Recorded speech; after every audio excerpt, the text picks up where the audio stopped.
우리가 슬픔과 고통에 빠진 사람들에게 우리가 위로와 용기의 말을 줄 때가 있습니다. 그런데 우리가 하는 말 가운데 듣기에는 참 좋은데 그 말들이 마음에 와 닿지 않을 때가 있어요.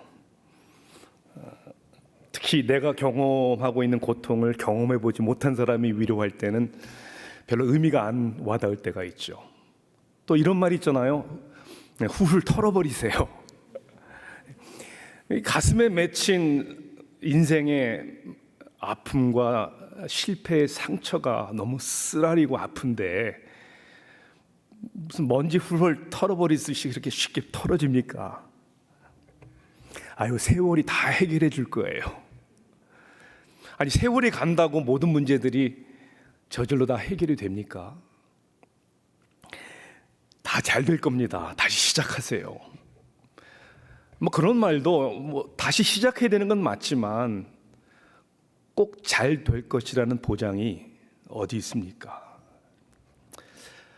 그런 생각을 해볼 때 어떤 때는 하나님의 말씀이 긍정적이고 좋은 말씀이지만 그 말씀을 우리가 의심하거나 불신하는 건 아니지만 그 말씀조차도 우리들의 상황 속에서 이렇게 마음에 와 닿지 않을 때도 있는 것 같아요.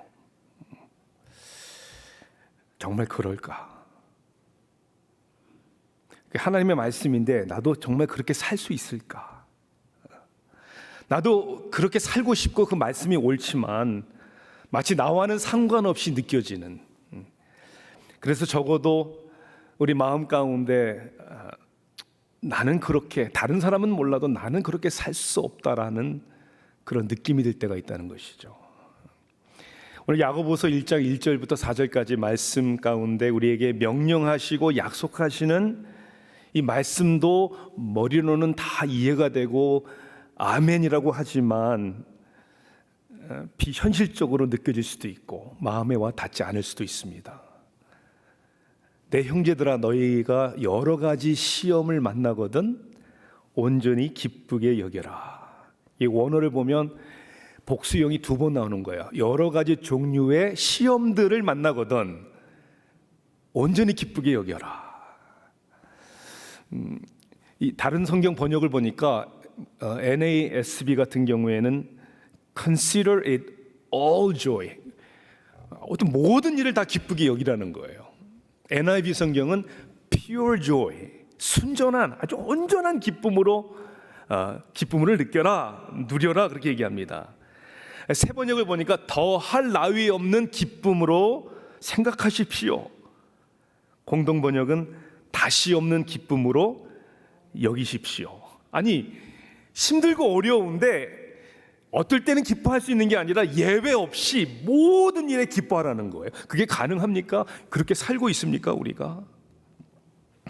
기쁨을 누리기에는 너무나 힘든 일들이 우리의 삶 속에 우리 주위에 얼마나 많은지 몰라요. 미국에서만 50만 명의 생명을 잃은 이 코로나 바이러스가 여전히 진행 중인데 어떻게 기뻐합니까? 개인적으로는 신분의 문제 때문에 가슴이 너무나 답답하고 경제적인 문제, 또 육신의 질병의 문제 때문에 힘들어하는 사람들이 얼마나 많은데, 특히나 자기 자신이나 가족들 가운데 평생을 안고 가야 할 지체장애나 아니면 요즘에 불안이라든지 우울증이라든지 공황장애라든지 이런 뇌질환 같은 것에 시달리는 자신이나 가족들에게 기뻐하라는 말은 너무나 비현실적인 게 아닌가라고 생각이 들 때가 있다는 것이죠. 어떻게 기뻐할 수 있습니까? 제가 M&A 한인사회 코디네이터로서 사역을 하는 것 중에 하나가 뭐냐면 세교회 셀 모임처럼 목회자들의 셀 모임입니다. 작년 한 6개월 정도 된 것 같아요, 시작한 지가. 지금은 약 40명의 목회자들이 6개의 소그룹으로 나누어져서 격주로 줌으로 모입니다. 그래서 우리의 목회에 대한 이야기가 아니라 우리들의 신앙에 대한 이야기, 목회자와 가정에 대한 이야기를 그냥 속에 있는 이야기를 나누는 그런 셀 모임이라고 보면 돼요. 여기 6개의 소그룹 가운데 저도 한 그룹을 제가 이제 인도하고 있는데 제 셀원 중에 한 사람이 김지일 목사님이세요. 한국에 나가셨어도 빠짐없이 줌으로 참석을 했는데 참 암이라는 소식을 저한테 전해줬을 때 지금은 수술도 잘 됐고 또 전이도 안 돼서 참 감사하다는 마음이 들지만 그 이야기를 처음 들은 순간에는 기쁨과 감사라는 느낌보다는 황당하다라는 느낌. 아니 왜 이런 일이, 그것도 젊은 사람에게 왜 이런 일이, 여러분 그런 거 아닙니까? 우리가 모두 언급할 수 없는 삶의 고민과 고난과 고통이 없는 사람들이 여기 어디 있습니까? 아니 그 가운데 그 모든 일에 어떻게 온전히 우리가 기뻐할 수 있을까? 혹 사도 야고보는 현실을 모르는 사람이거나 21세기의 현대인들이 당하는 고통과 고난을 전혀 모르는 사람이기 때문에 그런 말을 한 것이 아닌가 라고 생각할 수 있는 것인가요? 여러분 오늘 야고보서는 우리가 본문 1절에 언급하는 것처럼 흩어져 있는 12지파에게 편지한 겁니다. 그러니까 이 편지를 쓴 대상은 유대인들 가운데 예수를 믿는 사람들 그리고 흩어진 사람들이에요. 여러분 흩어졌다는 말에는 어떤 의미가 있습니까?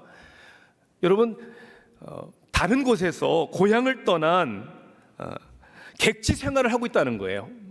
여러분 고생이에요. 고난이에요.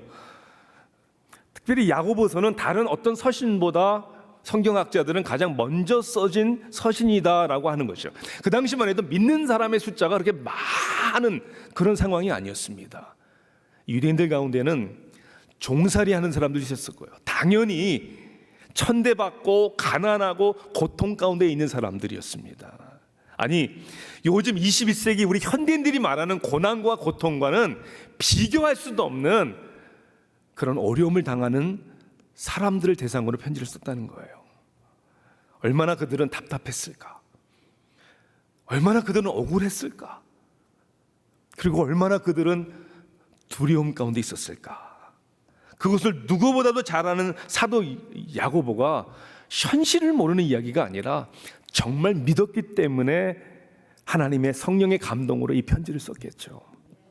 그렇다면 온전히 기뻐하라는 말씀이 우리의 마음에 와닿지 않는 이유는 그리고 더욱이 그것을 경험하지 못하는 이유는 그 근본적인 이유가 성경이 말씀하시는 기쁨이 무엇인지 그 정의와 의미를 제대로 이해하지 못하고 그냥 우리들의 자아중심적이고 세속적인 생각으로 가지고 있는 기쁨의 그 이해를 가지고 하나님의 말씀을 보고 있지 않기 때문인가?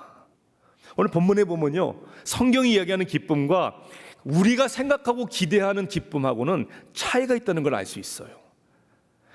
특히 기쁨은 감정이 아니라 선택이라는 거예요. 선택. 온전히 기쁘게 여겨라라는 그런 표현은 기쁨은 우리가 의지적으로 선택해서 누리는 것이라는 것을 말씀하는 것이죠.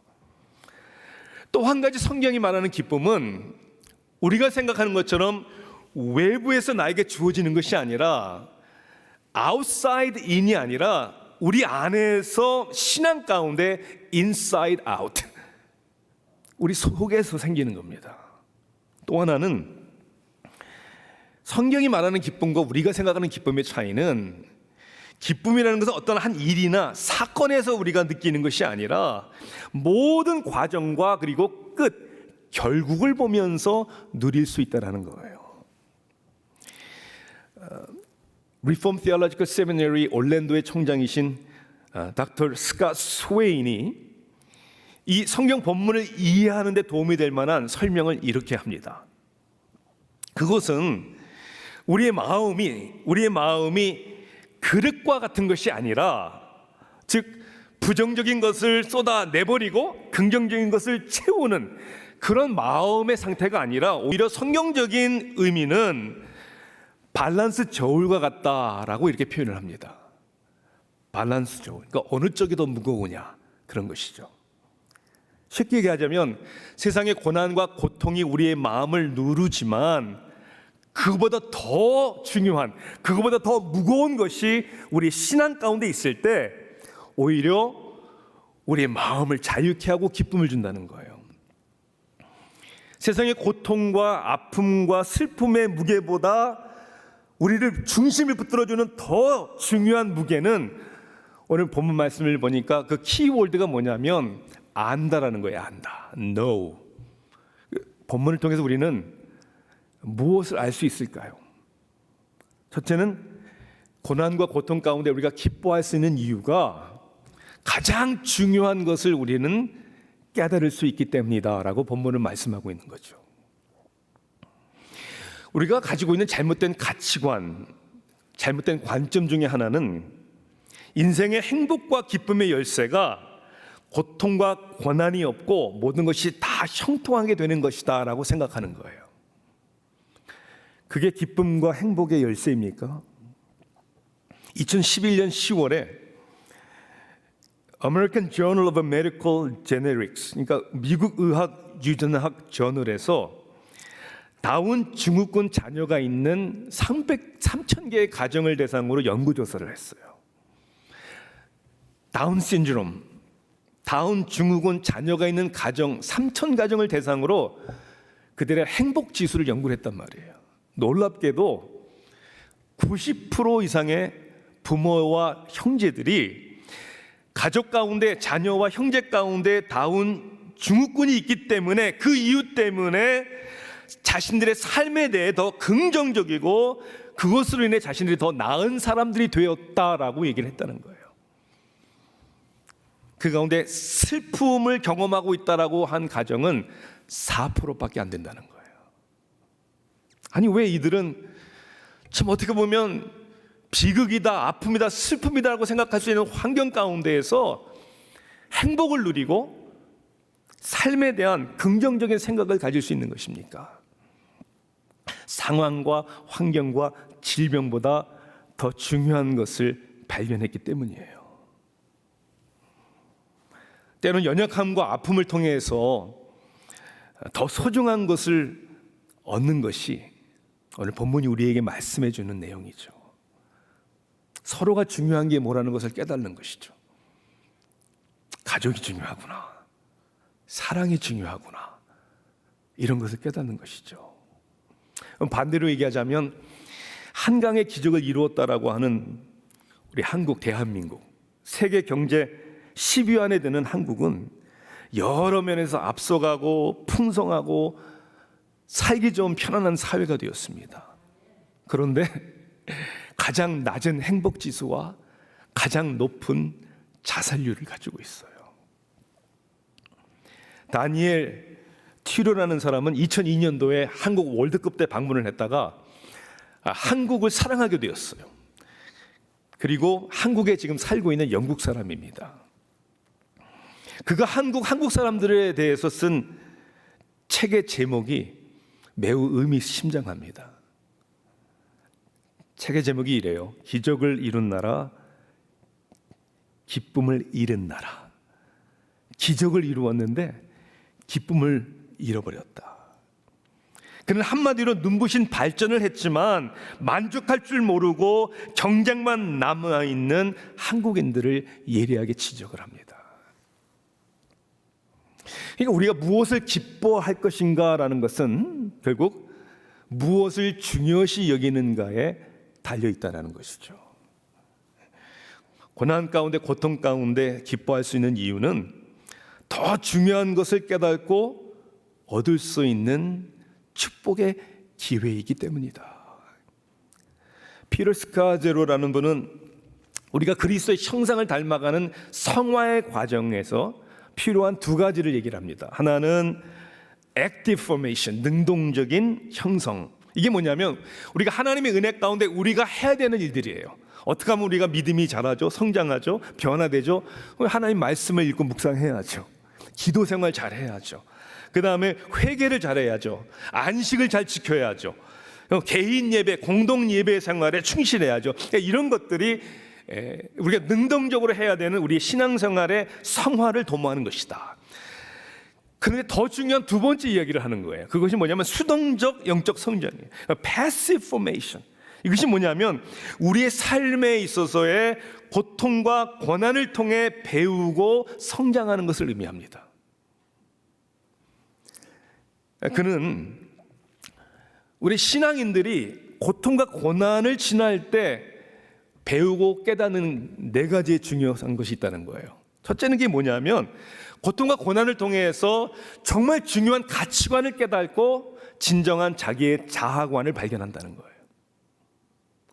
두 번째는 고통을 지나 보니까 다른 사람들의 고통에 대해서 이해심이 생긴다는 거예요. 아, 그렇구나. 참 아프겠구나. 세 번째는 고통과 고난 가운데 자신의 한계를 느낀다는 거예요. 겸손해질 수밖에 없다는 것이죠. 다 내 마음대로 되는 게 아니구나. 내 계획대로 다 이루어지는 게 아니구나. 마지막 4번째는 유연성을 배운다는 거예요.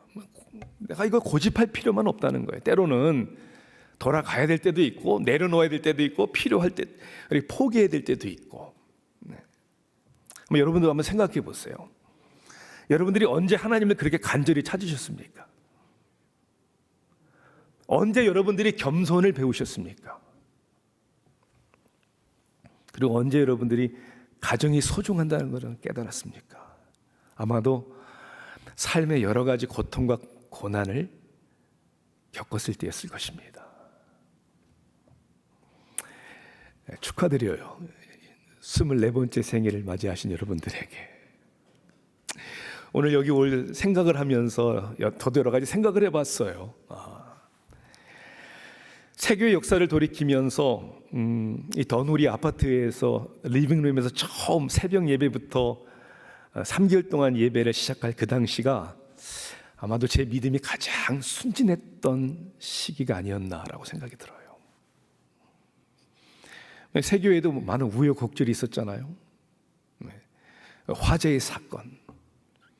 그 당시에는 힘들었고 절망적이었지만 사실 지금 돌아보면 하나님께서 우리에게 필요하셔서 허락하셨던 것이구나.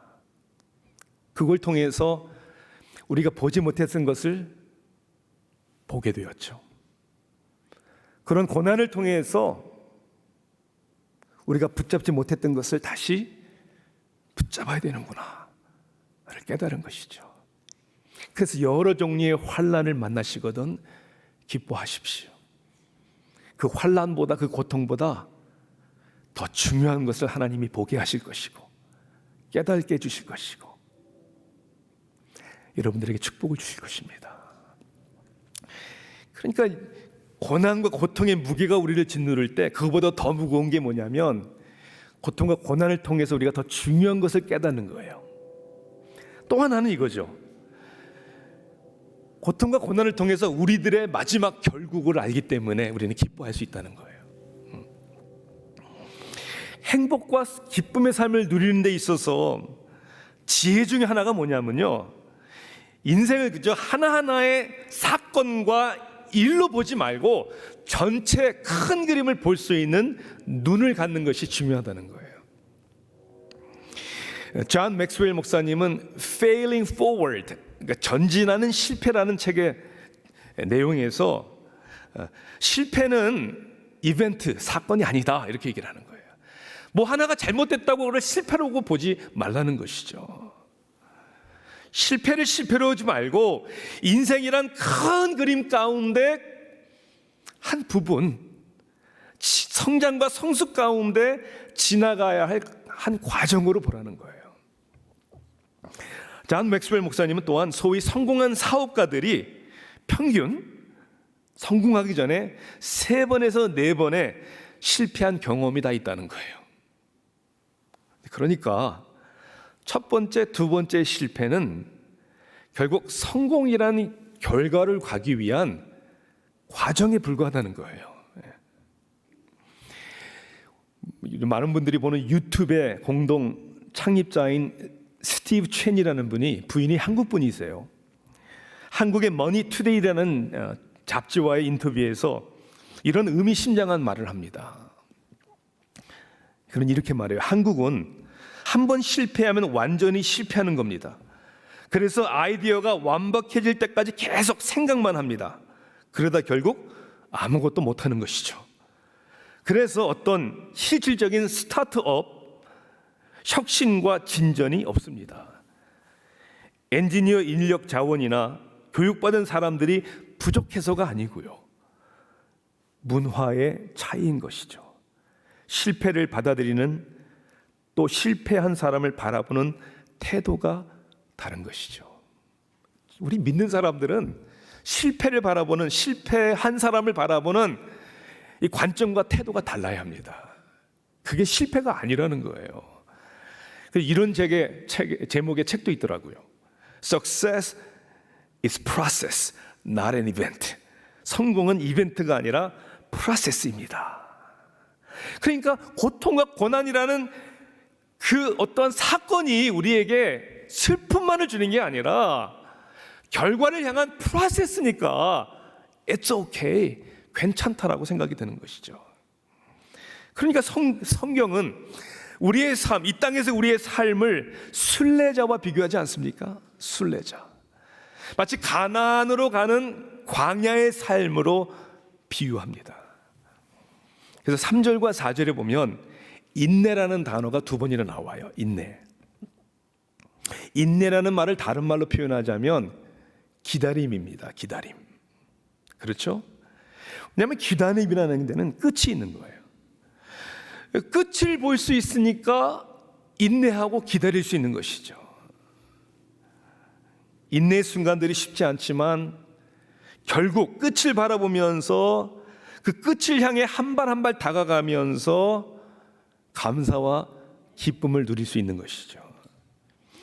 저는 성경은 우리에게 2가지의 기다림을 말씀해 준다고 생각합니다. 첫째는 이 세상의 비전이에요. 여러분은 무엇을 추구하시고 사십니까? 여러분의 목표가 뭐예요? 4절에 보니까 이렇게 말씀했잖아요. 이는 너희로 온전하고 구비하여 조금도 부족함이 없게 하려 함이라. 부족함이 없다는 게 뭐예요? 여러분, 은퇴하면 고생 안 하고 충분히 살 수 있는 재정적인 그 안정감이 부족함이 없는 것입니까? 그런 거 아니잖아요. 여기서 얘기하는 부족함이 없는 것, 온전한 것은 하나님의 자녀이기 때문에 그리스도의 장자 되신 그리스도의 형상을 닮아가는, 그 모습을 닮아가고자 하는 우리의 몸부림침, 그 목표가 우리의 끝이죠. 우리 죽는 그날까지 우리가 추구해야 하는 그 과정 속에서 우리는 인내할 수 있는 것이고 기다릴 수 있는 것이죠. 근데 궁극적인 또 하나의 기다림은 내세에 대한 기다림입니다. 부활에 대한 소망이잖아요.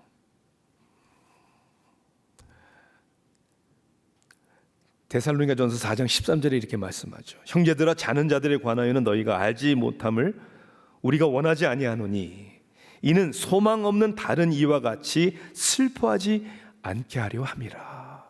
죽음이라는 거 피할 수 없어요. 죽음이 끝인 사람들에게는 소망이 없는 거예요.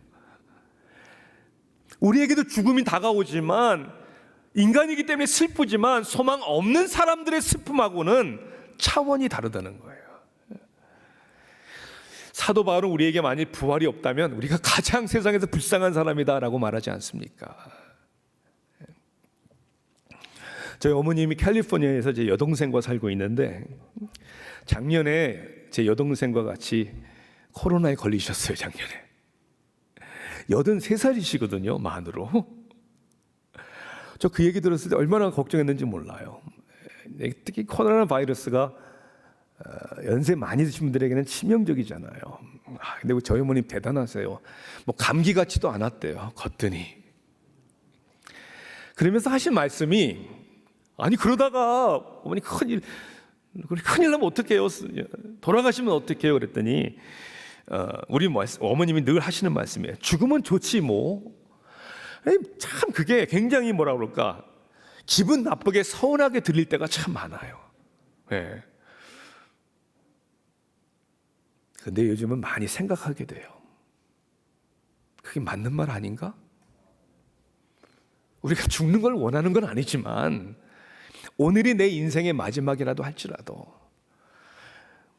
우리에게는 기다리는 내세의 영생이 있으니까 It's okay. 괜찮은 거예요.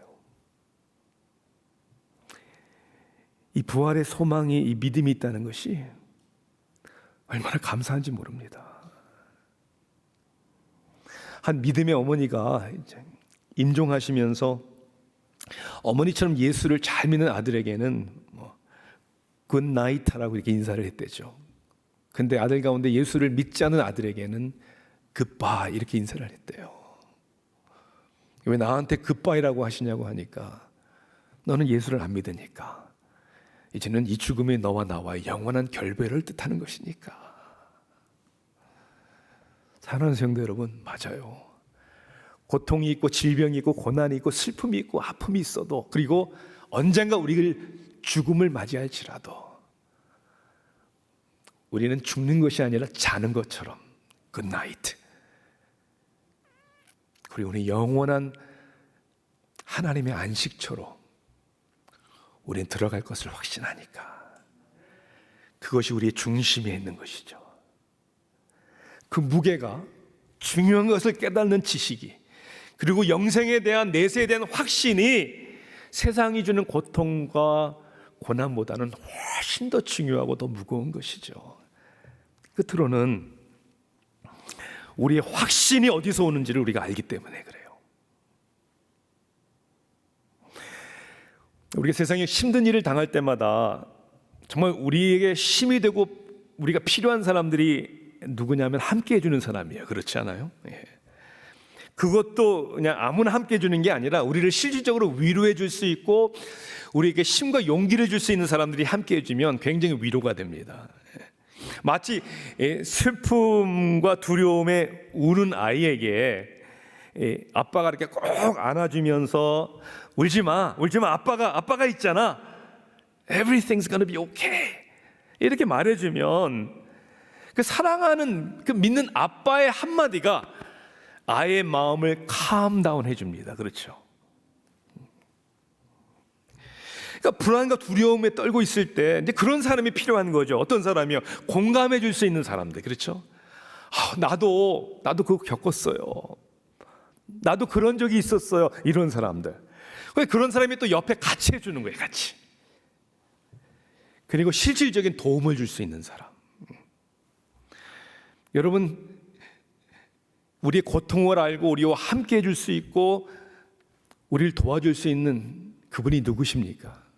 오늘 본문 성경은 하나님이심을 우리에게 분명히 말씀하고 있습니다. 오늘 야고보서 1장 전체를 보면 우리 하나님이 여러분들에게 어떤 하나님인가를 이렇게 말씀하고 있습니다. 13절에는 여러분을 향한 하나님의 선하신 의도, 뜻을 우리에게 말씀해 줍니다. 뭐라고 되어 있죠?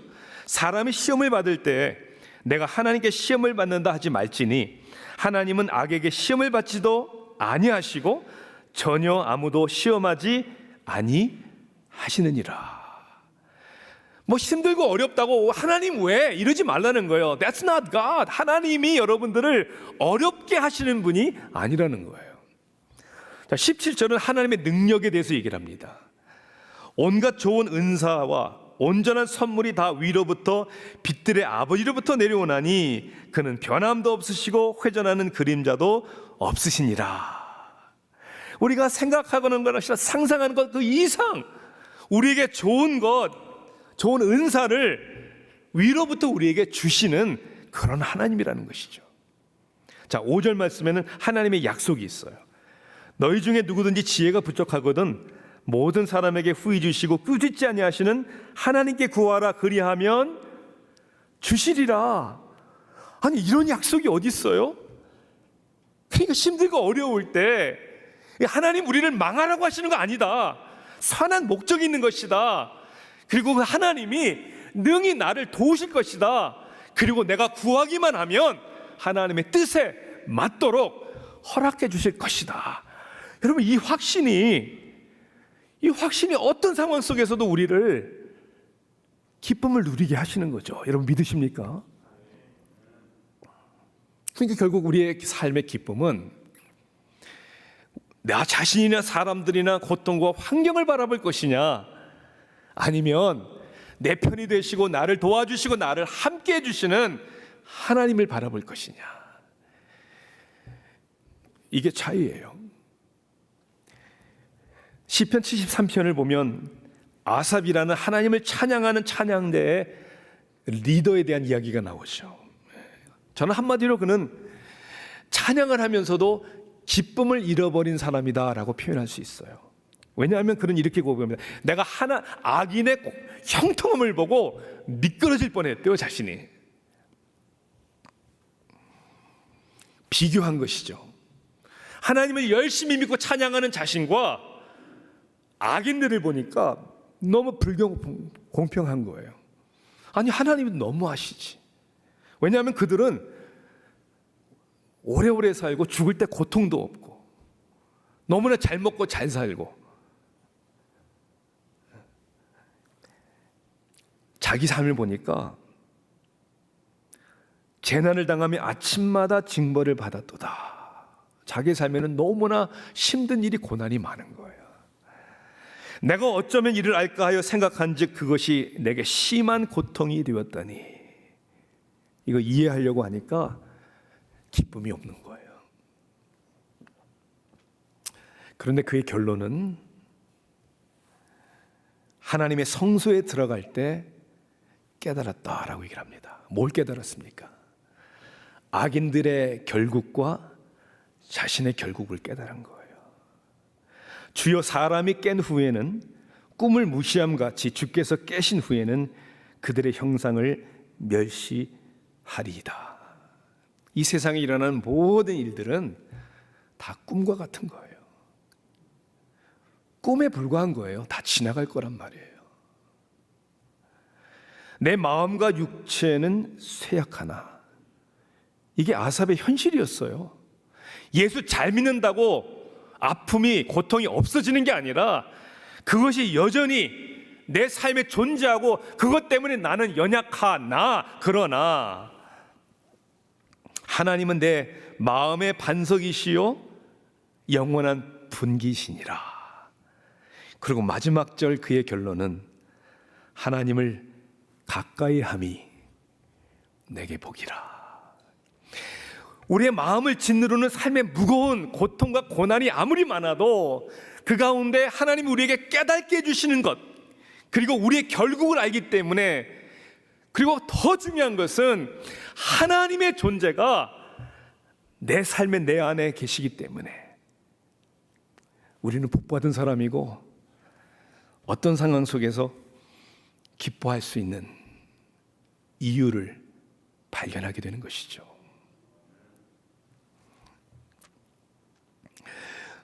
벌써 2년 반 전이네요. 제가 이제 목회를 은퇴를 하고 이제 또 제 생일 선물 겸 제 아내한테 기타 하나 사도 되냐고 제가 졸랐어요. 뭐 조른다는 거는 좀 과장된 표현이고요. 그래도 허락은 받아야죠. 예.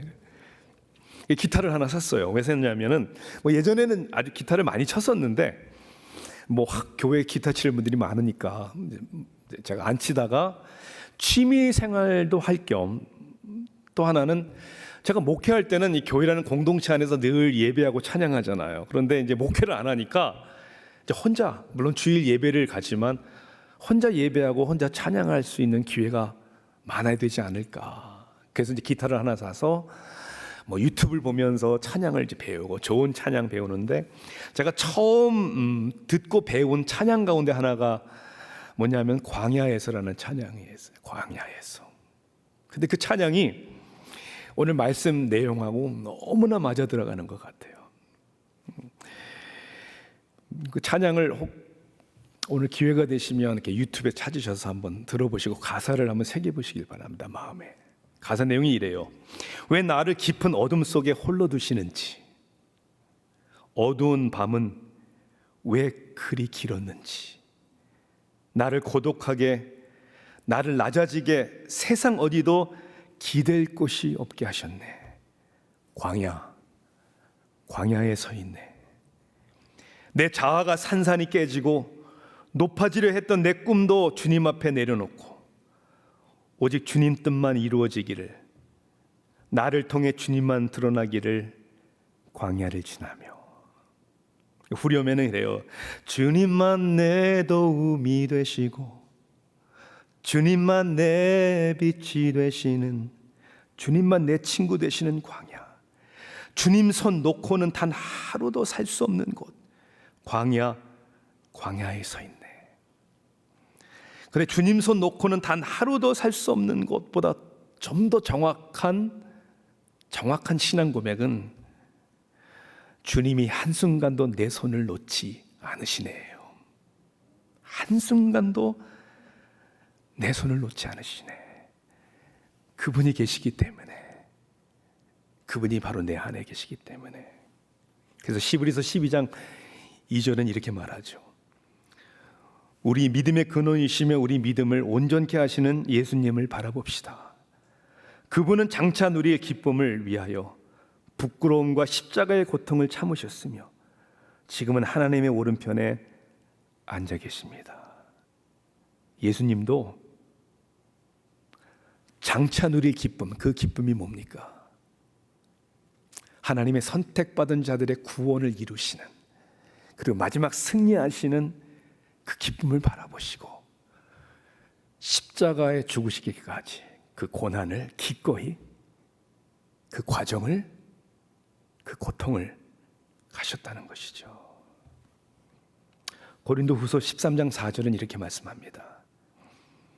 여러분은 믿음으로 살고 있는지 스스로 살피고 시험해 보십시오. 특히 기쁨을 잃었다라고 생각할 때 믿음으로 사는지 여러분을 시험해 보십시오. 여러분은 예수 그리스도께서 여러분 안에 계시다는 것을 모르십니까? 그렇지 않으면 여러분은 그 시험에 불합격한 사람입니다. 그 예수님이 어디에 계세요? 여러분의 마음에.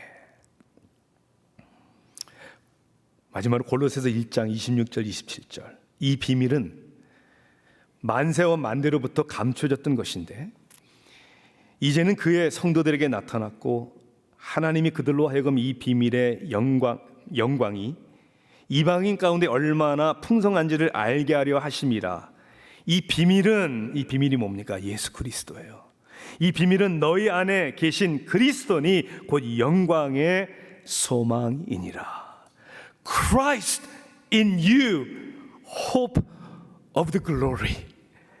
너희 안에 계신 그리스도니 곧 영광의 소망이시니라. 이분 때문에 오늘도 여러 가지 혼란 가운데도, 고통 가운데도 저와 여러분은 기뻐하실 수 있게 되는 줄 믿습니다. 기도하시겠습니다.